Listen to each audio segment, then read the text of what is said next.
Mesdames, Messieurs, bonsoir. Merci de nous retrouver, de vous retrouver dans ce nouveau numéro de Questions d'actu, le dernier numéro de cette saison. Ce soir, notre attention se focalise sur les marchés pétroliers à la veille d'une réunion de l'OPEP à Vienne jeudi prochain. Les prix sont orientés à la hausse dans un marché encore très instable. Alors, quels sont les enjeux de cette réunion? Quel scénario on s'oriente vers quel scénario que peut-on dire aujourd'hui de l'influence de l'OPEP dans la régulation des marchés? Quels sont les nouveaux mécanismes qui contrôlent l'orientation des cours?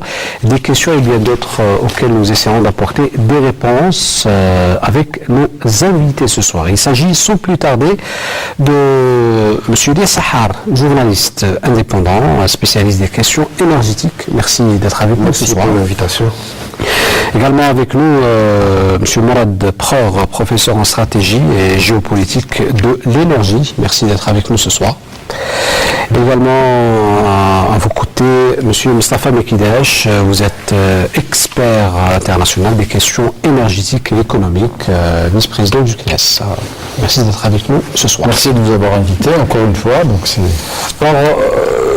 Directement dans le vif du sujet, les membres de l'OPEP vont se réunir jeudi prochain, un accord pour étendre les limites actuelles de production. 9 mois de plus, quelles sont les chances de cet accord? Moi, je crois que déjà, ce qu'on peut dire, c'est que la situation est détendue. Je parle du contexte d'atmosphère de la réunion qui aura lieu jeudi prochain, donc à Vienne. D'ailleurs aussi, les marchés ont déjà anticipé, parce qu'il y a eu un travail en amont qui a été fait, notamment par l'Algérie, mais également par l'Arabie Saoudite, et également par des pays non OPEP, et les signaux qui ont été émis déjà suite à la fois à la visite du ministre algérien de l'énergie à Moscou et également à la rencontre entre l'Arabie Saoudite et la Russie sur cette question, fait qu'un consensus semble déjà s'établir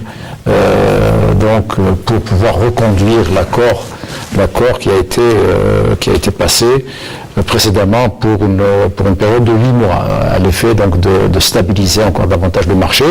Et les premiers signaux témoignent déjà que le marché a absorbé et a anticipé sur cet accord qui va probablement se faire. Déjà, puisque le Brent était autour de $55 et même à New York ce matin, c'était au-dessus de $50 et donc ça marque le fait que les choses se mettent en place, bien qu'il reste encore un certain nombre de préoccupations dont on va parler tout à l'heure, qui peuvent, si vous voulez, non pas fragiliser l'accord, mais peut-être lui donner moins de poids. C'est la situation de la Libye qui augmente et du Nigeria, la Libye qui est à 800 000 barils jour et qui peut aller atteindre 1,6 million de barils jour, de même que le Nigeria qui était hors de l'accord. Et peut-être le moment est-il venu, en tout cas pour le Nigeria, au moins de le faire rentrer dans l'accord pour donner plus de vigueur à cet accord OPEP et non OPEP, puisque la Russie s'y est d'ores et déjà associée. Les déclarations du ministre saoudien, il s'oriente. La question de savoir est-ce que cette prolongation va être suffisante pour pouvoir à la fois maintenir un prix entre 50 et 60. Voilà, il y a d'autres aspects qu'on va probablement tout à l'heure. Alors, toujours autour de la réunion de l'OPEP et son enjeu, il y a quand même de fortes chances qu'on puisse arriver à un accord sur la prolongation de cette réduction de production. Je pense que l'accord est acté par le fait que l'Arabie Saoudite et la Russie ont convenu d'une prolongation de ce plafond de production pour les 9 mois qui viennent. Le reste, à mon avis, va dépendre de cela. Mais la question fondamentale qui se pose, c'est que le marché pétrolier est aujourd'hui gouverné par de nouvelles règles. Nous avons un nouveau modèle économique. à partir du moment où une offre flexible, qui est celle des schistes américains, est apparue, hein, l'OPEC a perdu son pouvoir de régulation du marché. Donc l'OPEC a perdu ce rôle de swing producer, de producteur résiduel qui ajuste les prix en fonction des intérêts autant des producteurs que des consommateurs. Et donc oui. Les prix, le marché est en train de s'équilibrer. Autant l'AIE que par rapport à quoi? C'est-à-dire que vous dites que le PEP perd un peu le poids qu'il avait à cause de ce que vous appelez un nouveau paradigme, mais parallèlement à ça, à la veille de la réunion, on assiste à un baril de pétrole qui quand même atteint les $55. En fait, c'est l'OPEC, c'est 41% de la production mondiale. Donc 41% de la production mondiale, c'est un oligopole coordonné qui se met d'accord pour un niveau de production. Ça donne un signal pour les prix. Le problème, c'est que l'OPEC a engagé en 2014 une guerre des prix, hein, ce qui a mis en souffrance autant l'industrie pétrolière, mais aussi et particulièrement les schistes américains qui étaient visés. Cependant, les schistes américains ont profité de cette période de souffrance pour gagner en productivité. Aujourd'hui, dans le Dakota du Sud, les coûts de production sont entre 20 et $25 le baril. Le seuil de rentabilité des schistes américains est entre 43 et $45 le baril. Donc, le problème aujourd'hui, c'est qu'en défendant les prix, l'OPEC ne peut pas faire autrement que redonner la main aux schistes américains. Ça veut dire que il ne faut pas être aveuglé par la stabilité relative qui est celle du marché à court terme, parce que cette stabilité peut être compromise. Les pétroles de schiste américains, les producteurs, quand le prix baisse, ils ferment leur puits, quand le prix augmente, ils ouvrent leur puits. En fait, la caractéristique des pétroles de schiste américains, c'est que les CAPEX, les investissements sont faibles et les OPEX, les coûts d'exploitation sont élevés. Donc, c'est une production extrêmement flexible. Donc, la réalité, c'est que le marché anticipe, et autant l'OPEC que l'Agence internationale de l'énergie, un rééquilibrage d'ici la fin de l'année. Maintenant, dans l'immédiat, si vous voulez, dans l'immédiat, il y a une crise d'offres, il y a une surproduction. Il y a une crise d'offres avec l'arrivée de pays qui étaient sous embargo, avec et avec l'arrivée les schistes américains ont apporté un nouvel Irak. Ils ont apporté 3 millions de barils par jour. Alors, je me tourne vers le Sahara. Donc juste pour dire, il ne faut pas surévaluer cet accord de l'OPEC. Voilà. Cet accord de l'OPEC. Alors, la question, c'est celle qui vient d'être posée par M. Prévert concernant le poids de l'OPEC. En premier lieu, il faut se rappeler qu'en 2016, durant l'été, la Russie et l'Arabie Saoudite avaient signé un communiqué commun pour prendre des décisions pour stabiliser le marché. Juste après, on a eu l'accord d'Alger, ensuite l'accord de Vienne. Cette fois-ci, c'est à peu près le même scénario, puisque la Russie et l'Arabie Saoudite sont les deux plus importants producteurs dans le monde. Ils pèsent 10 millions de barils, plus de 10 millions de barils chacun. Mais est-ce que leur production suffit à rééquilibrer les marchés avec ce que vient de... Alors pour le rééquilibrage de marché, je voudrais... il ne faut pas oublier que l'accord est acté, mais il reste à convaincre les autres pays membres de l'OPEP aussi, parce qu'ils sont 11. Il y a d'autres pays aussi qui ont été contactés pour adhérer à la réduction. Il ne faut pas se dire que c'est gagné. Pourquoi? Parce qu'il y a une nouvelle épreuve. Il faudrait qu'on contrôle l'application. Au début d'année, on a remarqué que des pays comme l'Irak et les Émirats arabes unis ont triché, n'ont pas appliqué. Moi, ce que je voulais dire, il y a deux aspects. 96%. Pardon. Alors, il y a le premier aspect. Le premier aspect, c'est il est conjoncturel. C'est-à-dire, en dehors de l'accord, on s'achemine vers un troisième semestre où l'offre et la demande sera serrée. Pourquoi? Parce que c'est le début de l'hiver et il se peut que les prix, sans accord, les prix reprennent. Mais ce sera instable parce qu'une fois l'hiver terminé, les prix peuvent rechuter. Et là, l'OPEP et les pays non OPEP ont décidé de reconduire l'accord. Reconduction qui avait été programmée, il faut se souvenir qu'ils avaient dit qu'il était possible. Il faut remonter un peu plus loin dans l'histoire pour comprendre ce phénomène. À la fin des années 90, l'OPEP s'est prise à 3 fois avant de rééquilibrer le marché après la crise économique asiatique de 97. Ils ont fait pratiquement plusieurs réunions marathon pour pratiquement aller jusqu'à une réduction de 2,5 millions de barils. Et le même scénario s'est répété en 2008. Si vous vous souvenez, avant la réunion d'Oran, il y a eu des décisions de réduction. Et quand l'OPEP est arrivé à la réunion d'Oran, il y a eu 4,2 millions de barils jour retirés du marché pour que le baril ne reste pas à $30. Et là, je crois que le problème est clair.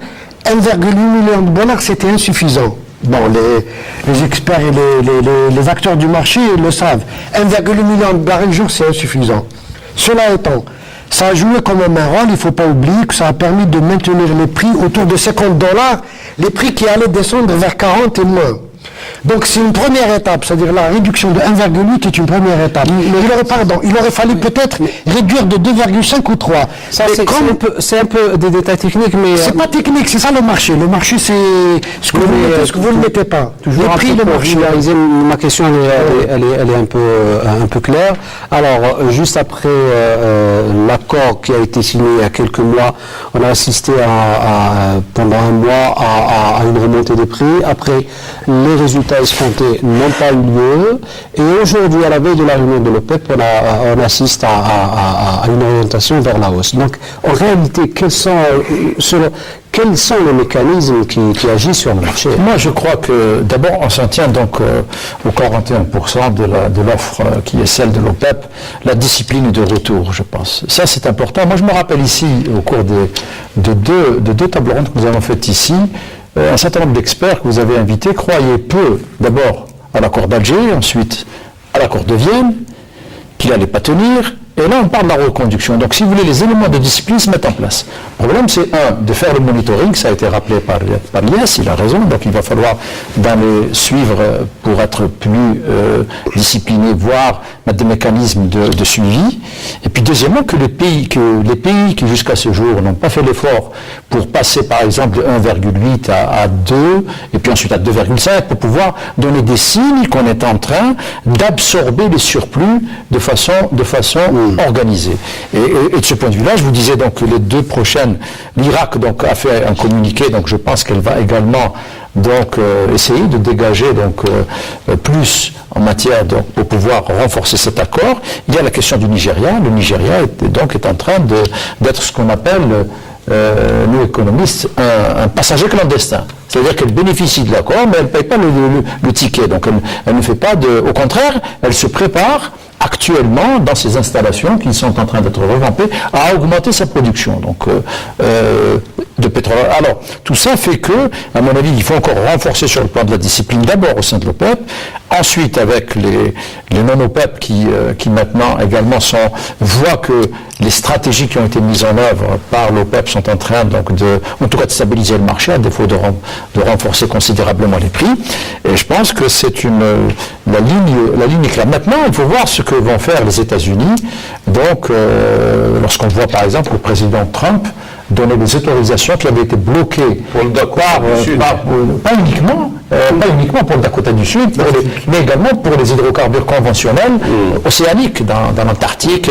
Il a libéré donc les autorisations pour le passage du pipeline entre le Canada et les États-Unis, donc pour les hydrocarbures lourds.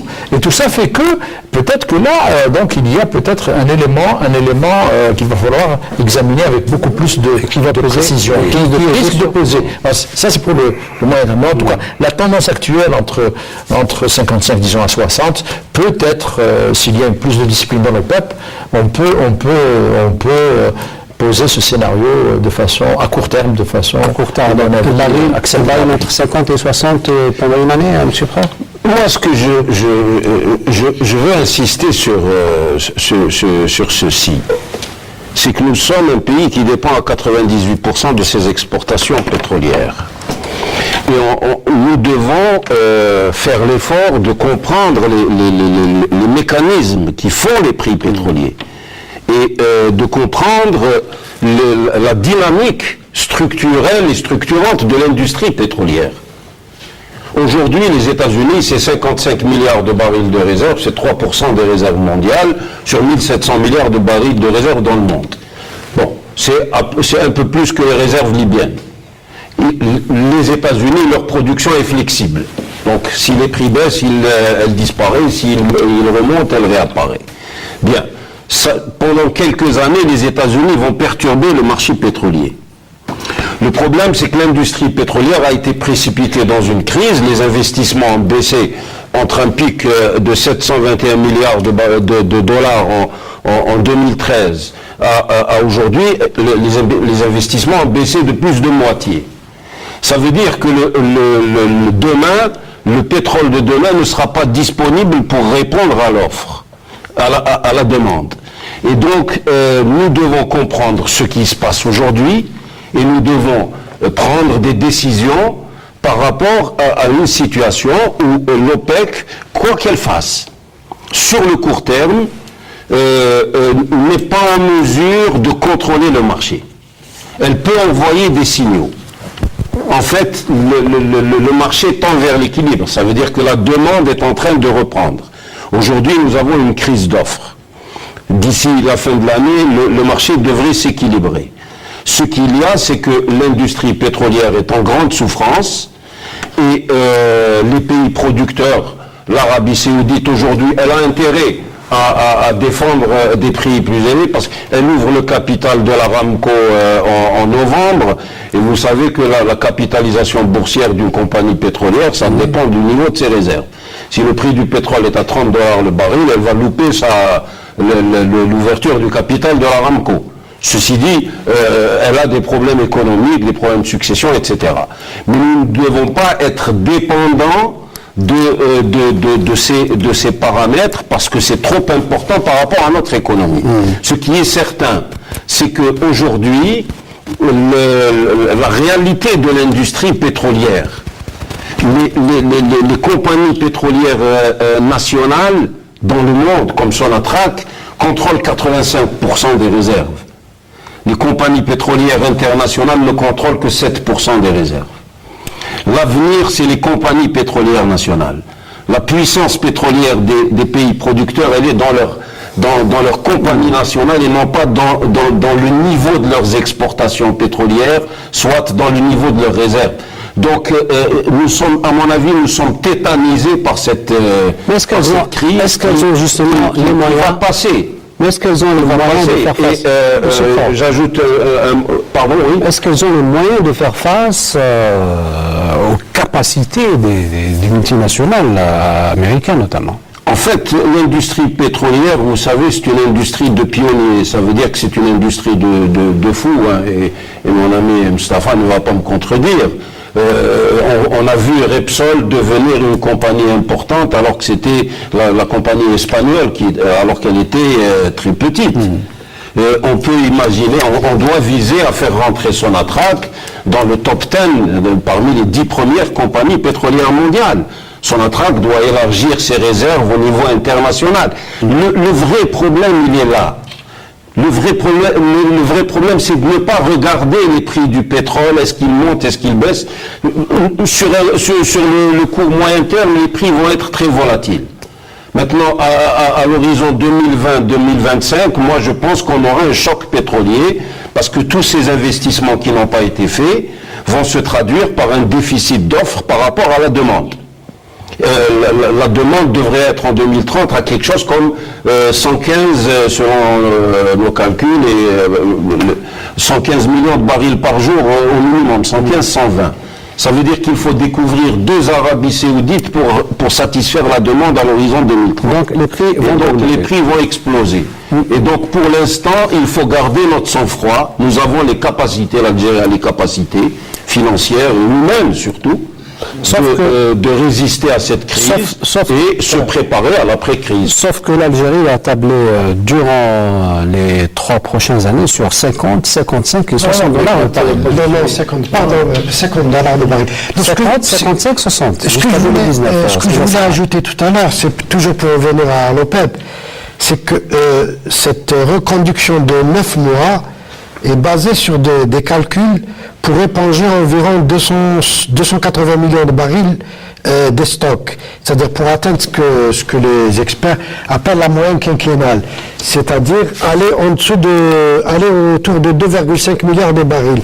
Et si les stocks, durant les 9 prochains mois, l'accord sera appliqué à 100%, il y aura ce que l'OPEP appellerait équilibrage du marché. Il n'y aura pas des stocks importants qui font baisser les prix en dessous. C'est-à-dire, même avec le schiste américain. Le schiste américain, jusqu'à présent, pour le schiste américain, il y a eu une surprise. Pourquoi? Parce que on tablait sur une augmentation de 400 000 barils. Il y a surtout une accélération des extractions. Ce qui a poussé l'augmentation des schistes, c'est les banques qui ont réagi très rapidement. Il y a eu beaucoup d'argent, c'est peut-être lié à l'arrivée de Trump, parce que Trump a envoyé plein de signaux au lobby pétrolier aux banques. C'est qu'au lieu d'avoir une augmentation de 400 000 barils, on est à 850 000 barils de plus pour la production américaine. Mais est-ce que le niveau sera maintenu d'ici 2020? Parce que c'est un problème de... C'est la question. C'est un problème de configuration. Et là, je ne sais pas si vous le savez, les dirigeants de l'OPEP ont essayé de toucher les producteurs de schiste américains pour non pas qu'ils réduisent la production, mais pour qu'ils n'accélèrent pas l'augmentation de la production. Parce que c'est pour gagner plus d'argent, évidemment. Les compagnies multinationales étaient toujours contentes que l'OPEP baisse la production. D'ailleurs, le patron de Total a appelé l'OPEP à reconduire l'accord récemment, publiquement, parce que ça fait rentrer des sous, et ça permet d'investir. La question qui se pose aujourd'hui, est-ce qu'il y a un écho on ne sait pas si les producteurs américains ont répondu. Juste sur le fait de s'attendre à un contre-choc pétrolier, se faire des illusions que d'ici, disons, 5 ans, ou dans un horizon, disons, après 2020, on va avoir on va rester dans la rente, il a raison. Si on raisonne comme ça, on sera dans la rente. Non, absolument. Moi, je ne crois pas du tout. D'abord, les prix de production sont élevés, la technologie a fait avancer, mais vous savez que les hydrocarbures de schiste, donc les puits, produisent vite, mais dans une période assez limitée. Ce que je veux dire, c'est que je ne crois pas, moi, à un retour, si vous voulez, à un prix du baril après 2022 autour de 100 dollars. Je ne pense pas parce qu'il y a déjà donc les énergies renouvelables, il y a déjà donc l'efficacité de schiste, il y aura de moins en moins de rente dans les énergies carbonées. Je pense la voiture électrique lourde sur le long terme. D'autant que pour ce qui nous concerne, il y a un problème de quantité avec donc un marché intérieur qui consomme beaucoup parce qu'on ne peut pas séparer les choses. Et il y aura de moins en moins d'énergie carbonée à exporter en vérité. Donc voilà, si on ne prend pas en considération la nécessité d'exploiter à un horizon à mon avis, vers 2025, les hydrocarbures de schiste qui sont un incontournable, y compris pour notre sécurité énergétique. Car il faut donc non pas considérer uniquement les prix et voir que l'aspect rentier d'énergie, mais l'énergie en tant que facteur de développement. Donc c'est pour ça qu'il faut être... Ceci étant dit, donc je partage tout à fait ton analyse sur le reste, et de même que celle de l'IS, sur le fait que effectivement il va falloir tenir compte des éléments de géopolitique aussi. On ne sait pas trop comment les choses vont se développer vis-à-vis de l'Iran, vis-à-vis de grands pays producteurs. Justement, et ces aspects-là sont encore problématiques. Vous avez parlé géopolitique, moi je vous poserai la question. Alors hier il y a eu la visite du président américain en Arabie Saoudite. Des marchés ont été conclus. Parallèlement à ça, l'Arabie Saoudite accuse un déficit. Donc faut-il introduire cet élément pour spéculer autour de l'avenir de l'accord de l'OPEP. Moi, j'en tire deux enseignements. Le premier enseignement, c'est que donc le déficit budgétaire de l'Arabie Saoudite est pacté. Donc ça, c'est clair que c'est un déficit dans le financement est en train d'être cherché, à mon avis, de façon en ouvrant le capital d'Aramco, en essayant d'émettre des obligations à l'international. Ça ne va pas être suffisant. Et vous avez donc la facture que l'Arabie Saoudite, 380 milliards de dollars, 280 milliards de dollars donc de contrats, donc 210 millions c'est autant de pression qui vont faire en sorte que l'Arabie Saoudite va de plus en plus être dans une position donc de consolider les prix, de ne pas être dans la stratégie qui a échoué précédente, donc d'essayer d'absorber ces déficits ou ces manques à gagner en mettant des quantités supplémentaires sur les marchés. Parce que ça ne marche pas, ça n'a pas marché. La preuve, c'est que donc, elle revient 3 ans après, donc 2 ans après, aux positions qui étaient défendues. Quel est l'intérêt des Américains Les Américains, eux, donc, c'est d'avoir. Les États-Unis, à mon avis, ont un grand principe duquel ils ne vont pas dévier. Il a été atteint par le président Obama, c'est celui d'assurer la sécurité énergétique de leur pays. Donc, c'est ce qui explique lorsque le président Obama, donc dans sa première campagne, est arrivé, Green Energy, c'était ça son plan dans sa campagne. Mais en vérité, il a développé les hydrocarbures de schiste. Il n'a pas du tout, me semble-t-il, donc il ne pouvait rien faire parce que c'était privé aussi. Donc, ce que je veux dire, c'est que les Américains vont essayer donc de maintenir donc cette indépendance énergétique, y compris pour le gaz et le pétrole, et donc la maintenir par le recours, y compris au gaz de schiste. C'est un fondamental, je pense, de ce pays. Pour revenir à l'accord. D'abord, pour ce qui est de l'OPEC, si je vous apparais sceptique, en fait, l'OPEC a toujours été prise dans le dilemme défense des prix, défense des parts de marché. C'est-à-dire, lorsqu'elle veut défendre les prix, elle baisse sa production, elle perd des parts de marché. Lorsqu'elle veut regagner des parts de marché, elle inonde le marché et elle fait baisser les prix. En 1973, elle représentait 56% de la production mondiale. En 1985, elle n'en représentait plus que 29%. Aujourd'hui, elle est à 41%. Et elle est toujours prise dans une réalité nouvelle, c'est cette production flexible qui est la production américaine. Donc, il ne faut pas s'attendre à ce que l'OPEC soit la solution. La solution, elle est en nous. Et dans ce sens, il faut avoir un regard prospectif. Et quand je parle de 2020, de projection à 2020-2025, aujourd'hui, le transport, l'OCDE, la demande de l'OCDE a baissé de 50 millions de barils par jour en 2010 à 45 en 2016. Donc, tendanciellement, elle est baissière. Maintenant, les pays émergents vont représenter 80% de la croissance de la demande dans les 30 années à venir. Aujourd'hui, le transport, par exemple, représente 80% de la consommation pétrolière. Et vous avez 27 Chinois sur 1000 qui ont une automobile, 11 Indiens sur 1000 qui ont une automobile, contre 721 Américains sur 1000, et contre 500 Européens sur 1000. C'est-à-dire que si 50 Chinois sur 1000 ont une automobile, la planète explose. Ce qu'il faut savoir, c'est que le discours qui est produit autour du marché pétrolier et de la crise pétrolière qui est produit par les pays consommateurs, essentiellement, à travers leurs experts, leurs revues, leurs congrès, etc., est un discours qui participe à la réalisation d'un rapport de force. Et donc, dire que le pétrole est fini, le problème, c'est que les moteurs à combustion, ils ont une inertie ça ne va pas se passer demain.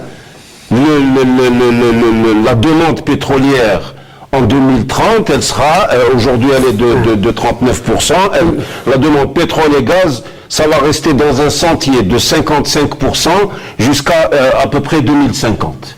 Donc on n'est pas sorti des hydrocarbures, Même si aujourd'hui vous avez des BMW qui roulent à l'électrique avec une autonomie de 500 km, etc., le pétrole restera la matière première, la source d'énergie. Ça, personne n'en doute, mais ma question On a l'accord était... Arabie Saoudite, États-Unis. Justement, ma question... Allez-y, je vais poser ma question.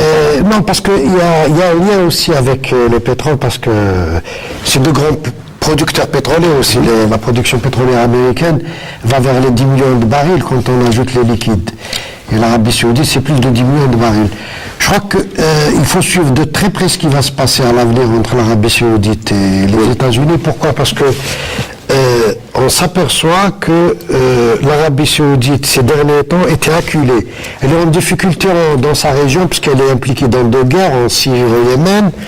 Elle est impliquée parce qu'elle subit des attaques même à l'intérieur. Il y a des actes aussi à l'intérieur du territoire. Et au niveau américain, on a constaté que il y a une influence de plus en plus, il y a une opinion de plus en plus importante anti-saoudienne. Il y a même eu des tentatives d'attaquer en justice l'Arabie Saoudite pour les attentats du 11 septembre. Et je crois que l'Arabie Saoudite a joué à fond la carte de la réconciliation avec les Américains en offrant des contrats. C'est-à-dire, elle sait que l'administration Trump développe le patriotisme économique, ils ont besoin de faire travailler, de créer de l'emploi, de l'argent. Et bien, c'est un nouveau accord stratégique entre l'Arabie Saoudite et les États-Unis. Parce que celui du QNC, il n'est pas obsolète, mais il est remis en question du fait que les Américains sont devenus un grand producteur de pétrole.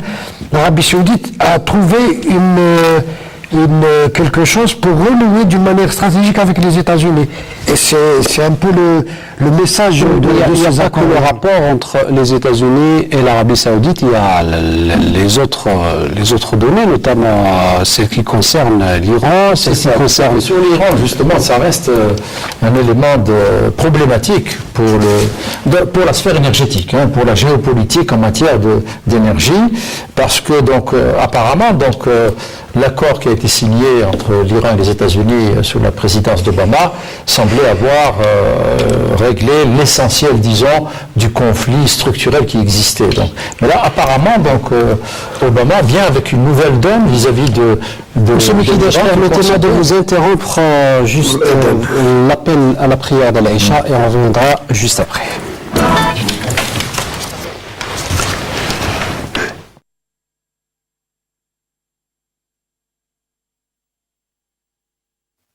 الله أكبر الله أكبر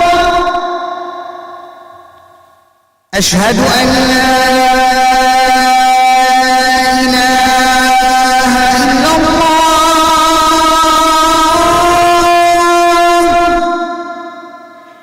أشهد أن لا إله إلا الله أشهد أن محمدا رسول الله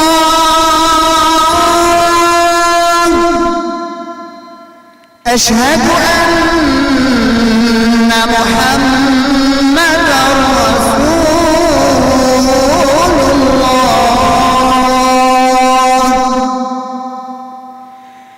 حي على الصلاة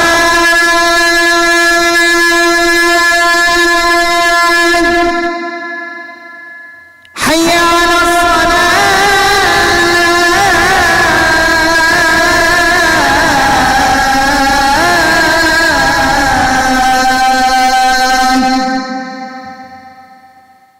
حي على الفلاح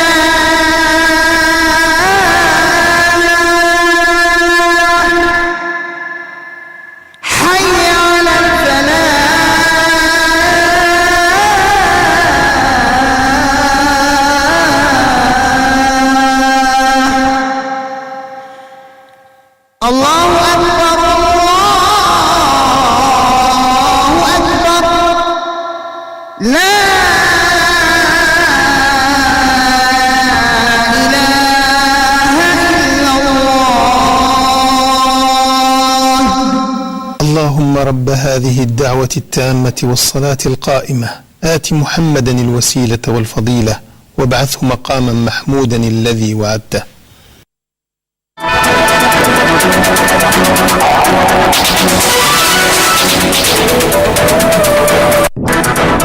Envers vous, Monsieur Mekidash, on ne peut pas isoler la relation américano-saoudienne sans parler du voisin Iran. Je crois que c'est un jeu à trois, donc il ne vous a pas échappé qu'au cours de la visite de Trump, donc, il a désigné et nommé l'Iran comme étant dans le camp du terrorisme. Donc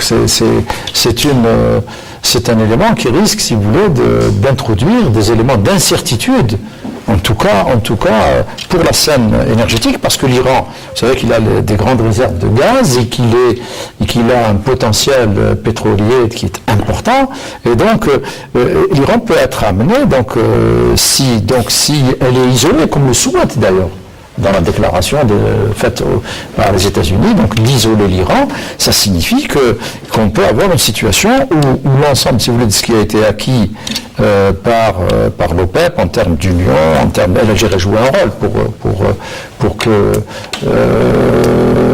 que l'Iran, l'Arabie Saoudite, et puis donc qu'il y ait donc une réunification de la position au sein de l'OPEP. Donc ça c'est un élément d'inquiétude que je pointe du doigt. Donc il va falloir donc suivre de très près cet aspect-là des choses et de façon extrêmement vigilante. Allez-y, monsieur. Bon, la géopolitique du Moyen-Orient est complexe. Elle est complexe parce que c'est un peu comment on dit pour un séisme, l'épicentre en fait des turbulences de l'économie mondiale. Aujourd'hui, l'économie mondiale, en fait, le centre de gravité de la croissance de l'économie mondiale, il s'est déplacé vers l'Est, vers la Chine et l'Inde, et l'épicentre des convulsions est né au Moyen-Orient. On est dans cette situation paradoxale. Et quand on parle de l'Iran, en fait, vous regardez les réserves pétrolières, l'Arabie Saoudite à 267 milliards de barils de réserve, l'Iran a 157 milliards de barils de réserve, l'Irak a 152 milliards de barils de réserve, et en fait ce sont des réserves qui sont sous-évaluées, celles de l'Irak, et surévaluées pour ce qui concerne l'Arabie Saoudite. Et en fait, si l'Iran augmente sa production à 4,8 millions de barils par jour, il y a c'est du pétrole chiite, l'Iran et l'Irak, qui va peser très fort dans l'équilibre du Moyen-Orient. Mais notamment sur les décisions de l'OPEP. Et en tout cas, il y a un axe chiite qui va peser très fort dans l'OPEC. Aujourd'hui, les États-Unis sont dans une situation assez nouvelle. Ils sont indépendants à 60%. Ça, c'est le scénario catastrophe. Aujourd'hui, les États-Unis, 60% de leur consommation est assurée par leur production. Mais on sait qu'ils ont 55 milliards de barils. Là, en fait, ils avaient 44. Je ne sais pas comment, les dernières statistiques, où il y a eu 55 milliards de barils. Toujours est-il que l'Arabie Saoudite, elle a 267, l'Iran 157, l'Irak 152, le Venezuela 300. Donc les États-Unis c'est 3% des réserves mondiales, c'est tout. Maintenant, le problème, c'est que les États-Unis, s'ils se suffisent en matière de pétrole sur le court moyen terme, veulent contrôler les sources d'approvisionnement de leurs concurrents. Les États-Unis acceptent que la Chine devienne une puissance économique depuis juillet 2010, c'est-à-dire la deuxième puissance économique mondiale. Elle a doublé le Japon. Et on dit qu'en 2030, elle va doubler les États-Unis, et certains disent que ça sera avant. Le problème, c'est que les États-Unis acceptent que la Chine soit une puissance économique, mais ils n'accepteront pas qu'elle soit une puissance globale. Et aujourd'hui, la Chine, avec la nouvelle route de la soie, c'est-à-dire elle contourne, elle n'a pas besoin d'une puissance maritime, de porte-avions, etc., pour contrôler les routes maritimes par lesquelles transitent les richesses. En fait, elle est en train de construire réellement une route à travers l'Inde, et à atteindre les ressources du Moyen-Orient. Et donc c'est ce qui fait la violence de cette crise pétrolière qui, vous avez tout à fait raison, Nazim, de dire, elle a un aspect géopolitique qui est très fort. Parce que sinon on ne la comprendrait pas. Comment se fait-il que l'Arabie Saoudite, qui est pro-américaine, et on l'a vu l'accueil, se mette à se battre contre les pétroles de schiste américains? Si ce n'était une complexité sur le plan géopolitique, qui fait que cette crise est une crise multidimensionnelle. Là, et aujourd'hui, vous avez les réserves, les stocks américains sont de 3 millions de barils. Il n'y a pas d'inquiétude de rupture d'approvisionnement. Sinon, il y aurait eu des bombardements en Irak, le prix du pétrole serait monté le prix du pétrole serait monté très haut. Donc aujourd'hui, la dimension géopolitique, elle est à l'origine, à mon avis, de cette crise qui prend la forme d'une crise pétrolière. Je voulais juste un élément. Pour la Chine, c'est déjà un acteur global. Hein. C'est déjà un acteur global. Sur donc, le plan je militaire, pense, sur le plan économique. Quand je dis acteur global, c'est déjà avoir la capacité de projeter des troupes à n'importe quel point de la planète. La Chine est un acteur global sur le plan économique. La preuve, c'est que finalement, entre les États-Unis et la Chine, tu me tiens par la barbichette. C'est-à-dire que donc ils ont le marché américain qui est leur premier marché, et ils ont en contrepartie donc tous les bons du trésor qu'ils achètent. Ce que je veux dire, c'est que c'est juste pour te corriger sur. Non, mais global, c'est avoir un pouvoir politique. Quand je dis acteur global, pas seulement économique. Pour ne pas perdre le fil du débat, pour revenir au discours de Trump, je crois qu'il ne faut pas oublier que Trump nous a habitués aussi à des discours de circonstances. C'est vrai que son discours sur l'Iran a été violent. Mais je pense que quand on met sur la balance 280 milliards de dollars, il les vaut, quoi. C'est un discours qui vaut un peu le truc. Parce que c'est quelqu'un de pragmatique. Il balance un discours, mais il sait ce qu'il veut. Il a le contrat. En réalité, c'est quoi? Il offre le parapluie américain à l'Arabie Saoudite, parce que il faut pas oublier, donc maintenant, c'est peut-être pas le moment de le dire, les deux puissances mondiales qui dirigent le terrorisme islamiste, Alors, l'Arabie Saoudite, c'est clair. Avec la reconduction de Rouhani, qui va profiter des investissements en Iran? Il prend une politique d'ouverture. Non, il ne faut pas oublier que l'Europe s'est impliquée beaucoup en Iran. C'est un grand marché. Je pose la question. L'Europe est partie en Iran. Les Européens, les Français, les Allemands sont tous partis. C'est-à-dire, on a tendance, parce que c'est vrai il y a un formatage idéologique dans la pensée politique nationale chez nous, parce qu'à cause du colonialisme, ça, on voit l'impérialisme partout. Mais quelquefois, ces pays impérialistes, ils ne voient que le profit.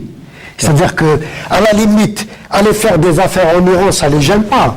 Si l'Iran mène des actions terroristes chez les pays voisins, ils s'en foutent tant que ça ne les touche pas. Le meilleur exemple, c'est Lafarge. Tant que ça ne les touche pas. Lafarge resté en Syrie. D'ailleurs, l'un des dirigeants de Lafarge est un apparenté Front National qui a négocié avec Daesh. Tout à fait. Alors que la leader du Front National passe son temps à tomber sur Daesh, alors qu'un de ses militants, il a même été, je crois, municipal. Un jour que les Américains, ou peut-être la politique de Trump, amènera un investissement pétrolier en Iran. En Iran, c'est pas exclu. Moi, je pense que c'est pas exclu. Il y a aussi, si vous voulez, tous les effets. Elias a raison de dire que finalement Trump c'est un businessman, c'est-à-dire donc il relève Sharba pour avoir une contrepartie. Il essaie d'avoir un discours. Au début, il faut se rappeler qu'il a traité tous les musulmans de pratiquement les pays, donc l'islam est synonyme du terrorisme. Et ensuite, donc une fois qu'il a fait ça, il est venu, donc il a fait un deal avec l'Arabie Saoudite qui est donc aide-moi à t'aider. Donc c'est l'Arabie Saoudite qui l'a appelé. Tout à fait. Et je pense que de ce point de vue-là, les choses sont. Alors il faut voir nous la position de l'Algérie. Certains analystes, j'ai lu dans la presse, et certains certains médias, on dit oui, l'Algérie n'aurait peut-être pas dû aller à cette réunion donc à ce sommet parce qu'on a des positions différentes sur un certain nombre de dossiers. Je pense qu'il faut être présent au contraire et que le fait que le représentant du président de la République, donc le président du Sénat, ait été reçu par le président Trump, c'est un signal où l'Algérie devient incontournable pour ce qui concerne l'énergie, mais aussi les questions de la gestion, donc la lutte contre le terrorisme dans la région du Sahel de façon plus générale, plus particulière.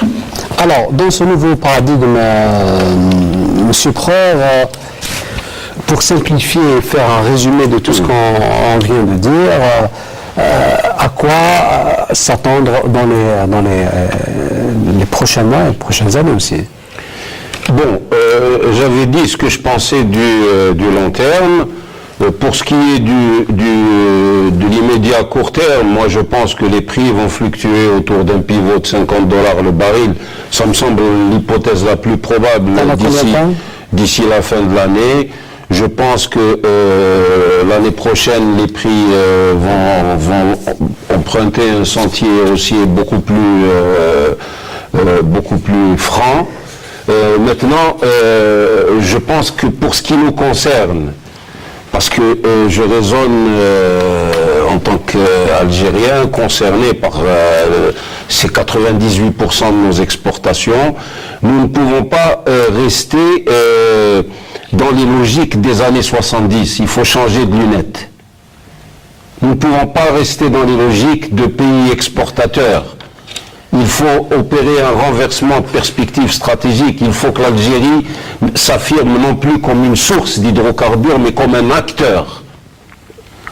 Et cela en renforçant son attraque, en lui donnant l'ambition de s'imposer comme un acteur international. Parce que la réalité de l'industrie, je crois qu'on a convergé tous pour dire que cette crise, la dimension géopolitique est prégnante dans cette crise pétrolière. Mais en fait, il y a un nouvel ordre qui est en train de se construire. On est passé du système des Seven Sisters, des Sept Sœurs, au système OPEC à partir de 73. Aujourd'hui, on est en train de passer vers un nouveau système. Et les compagnies pétrolières nationales, je vous ai dit qu'est-ce que l'Algérie a sa place dans ce nouveau système? Elle doit convoiter sa place. Aujourd'hui, je vais vous dire, Deng Xiaoping, la Chine n'avait aucune ambition pétrolière. Il a transformé, il a créé la Sinopec, et il a transformé le ministère de la pétrochimie en deux compagnies pétrolières, Knock et comment elle s'appelle l'autre, en deux compagnies pétrolières. Donc et aujourd'hui, les compagnies pétrolières nationales sont au cœur du jeu pétrolier de demain. Aujourd'hui, comme elles détiennent les réserves, comme les compagnies internationales ne détiennent pas les réserves, nous détenons des réserves. Nous avons une position géographique. Et donc, appuyer le développement pétrolier et gazier national sur des acteurs énergétiques qui doivent être portés aux standards d'excellence internationaux et qui doivent nous engager dans la transition énergétique. C'est-à-dire passer d'un modèle carboné, aujourd'hui les énergies fossiles, une maîtrise de carbone, c'est 80%, on va aller progressivement vers un modèle non carboné, non fossile. Et nous sommes là à regarder le monde se transformer et à nous interroger, est-ce que l'OPEC va réussir à tordre le cou aux pays consommateurs et à relever le prix du pétrole? C'est pas possible de raisonner comme ça. Nous méritons mieux que, je le dis brutalement, nous méritons mieux que de raisonner comme ça. Nous avons une compagnie nationale, il faut la renforcer sur le plan technologique, sur le plan managérial, et ambitionner de la faire rentrer dans le top 10 des compagnies pétrolières. Il faut qu'elle détienne des réserves à l'étranger, il faut qu'elle soit présente dans l'aval gazier et la génération électrique en Europe, comme ça elle défendra ses débouchés. Il faut s'inscrire dans les tendances structurantes de l'industrie énergétique mondiale. Ce n'est pas possible que l'Arabie Saoudite, qui détient autant de réserves pétrolières, ait un plan en matière de solaire plus ambitieux que le nôtre, ou que les Émirats Arabes Unis. Voilà ce que je pouvais dire. Alors, la place de l'Algérie dans Oui, ce alors là, nouveau- vous posez une bonne question. Moi, je pense, hein, mon sentiment, c'est que il faut contextualiser, si vous voulez, la problématique de l'énergie, des hydrocarbures, de façon, donc, par rapport donc à l'économie algérienne. Dans l'économie algérienne, je pense que la tendance, c'est que le secteur des hydrocarbures donc devra donc voir, si vous voulez, son poids diminuer par rapport aux autres secteurs. En tant que, fournisseur, si vous voulez, donc en tant que finance, pour financer l'économie, le reste de l'économie, mais également dans le mix énergétique. Donc c'est pas contradictoire avec ce que vient de dire Mourad. Au contraire, ça se complète. Lui, il parle donc de la performance de son attaque à l'international, ça c'est clair, mais d'un point de vue, si vous voulez, macroéconomique, le secteur des hydrocarbures doit pouvoir se voir relayé dans le financement de l'économie par d'autres moteurs de la croissance. C'est le nouveau modèle. Oui, c'est le nouveau modèle. oui, oui. Donc, il faut ça d'une part.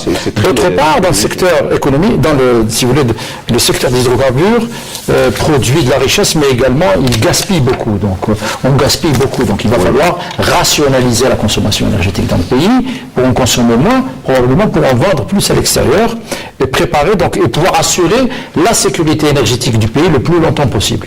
Et également professionnaliser davantage la Sonatrach en termes de ressources humaines. Elle perd des ressources humaines, comme d'ailleurs l'ensemble de l'industrie pétrolière dans le monde.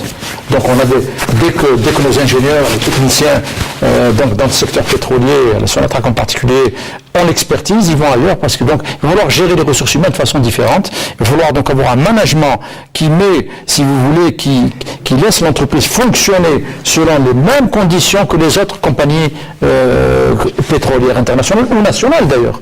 Et ça donc, et aussi, dernier point, revoir la loi sur les hydrocarbures, c'est mon sentiment, c'est ma position, parce qu'elle constitue des entraves donc à l'épreuve des faits.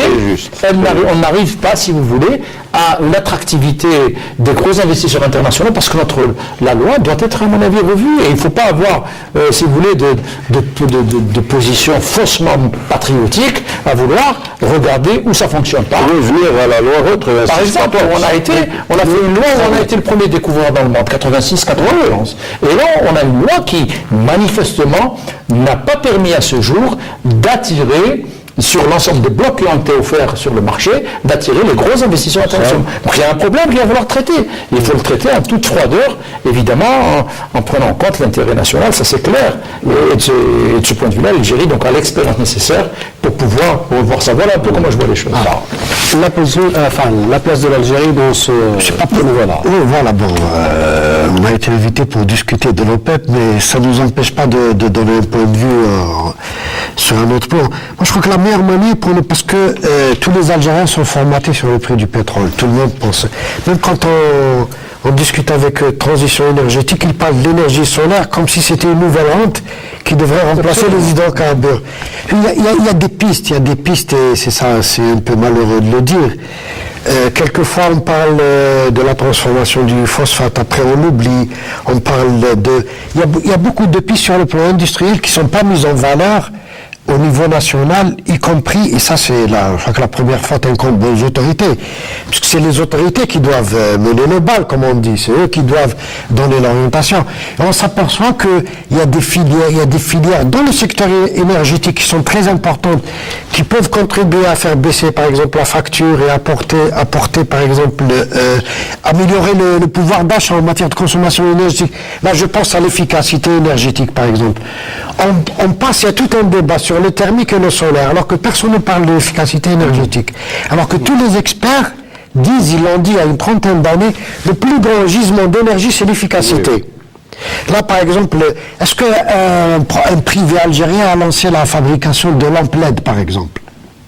On sait que les lampes LED, je prends un exemple, comme j'aurais pu prendre le chauffe-eau solaire, ou bien les panneaux voltaïques, il y a eu Condor qui s'est lancé, mais il n'a pas été suivi, les autorités ne l'ont pas suivi. C'est-à-dire, si on ne lance pas ces nouvelles pistes de croissance sur le plan économique, mais aussi qui peuvent contribuer à un nouvel modèle de consommation énergétique et faire oublier tant soit peu les prix du pétrole, les soubresauts, etc.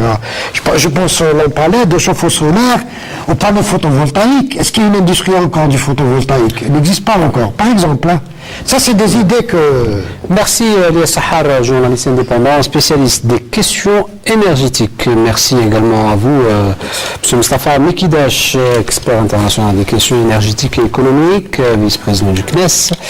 Et merci à vous également, Mourad Pralay, professeur en stratégie et géopolitique de l'énergie. Madame, Monsieur, merci de nous avoir suivis. C'était donc le dernier numéro de questions d'actu pour cette saison. On espère vous retrouver la saison prochaine. On vous dit au revoir et Saha Ramadan.